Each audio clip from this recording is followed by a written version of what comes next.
सारा राज्य रे एवं नवरंगपुर जिले में मदर बन्या भारतीय जनता पार्टी सरकार रे डायरेक्ट टू होम माने सीधा सड़क होम डिलीवरी आरंभ है। बेआईन मद साही साही घर घर दुकान दुकान बजार बजार मिलवा आरंभ है।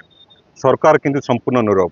आपण देखुथिबे यार प्रतिवाद आज हजार हजार महिला आज एसपी ऑफिस को घेराव करा जाई एवं चेतावनी दिया जाइए जदि मद बंद न करा जो माने मद को बंद करने लड़ुंट से विरोध में मिथ्या केस कर जेल को पठा जाए ताहले परिस्थिति अनायत हम। आमर भविष्य को आमर समाज को आमर अंचल को बचाई सरकार नवरंगपुर जिले में तुरंत मद उपरे निषेधादेश जारी करू। भारतीय जनता पार्टी आह्वान थिला एवं प्रतिश्रुति थिला निर्वाचन समय रे निजर प्रतिश्रुति ए सरकार निजे रक्षा कर। आपण माने जानिथिबे कि विगत किछि दिनरु नवरंगपुर जिला सारा महिला माने समस्ते बाहरी चंते मद विरोध रे मद विरोधी आंदोलन जोड़ा चली।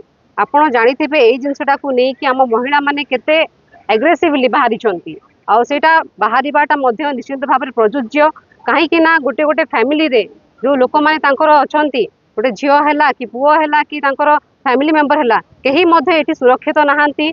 इवेन घर मानकर झगड़ा झाटी होउची। इवेन तांको घरर छोट छोट पिला माने जो माने कि अंडर एज जो मानकर कि माने 17-18 वर्ष मध्य हे नाही से माने मध्य पाठ न पढ़ी कि से माने मद पीके बुलुचंती। एटा होचे हमर मेन कॉज काहे कि ना आम एरिया होची आदिवासी एरिया रे जदि आम पिला जदि पाठ पढ़िबे नाही सेमिति ही पछुआ हेकी रहि जिवे। सेति पई सेमानकर जो आगो को बढ़िबार प्रयासटा निश्चित भाव रे एटा समस्तंकर आगो को नेबार योग्य। तसहित आम निश्चित भाव में कहबू कि ये जो सरकार आसी बीजेपी सरकार 2 वर्ष हो गला आज्ञा से माने कौन कही ना मद पूरा बंद हो किंतु आज को देखो 2 वर्ष पूर्ति से जो सेलिब्रेशन करूँ लज्जा लगे कथा कि आमर ये जिले में 2 वर्ष पूरा है लोक कौन प्रकार सुविधा मिलूना।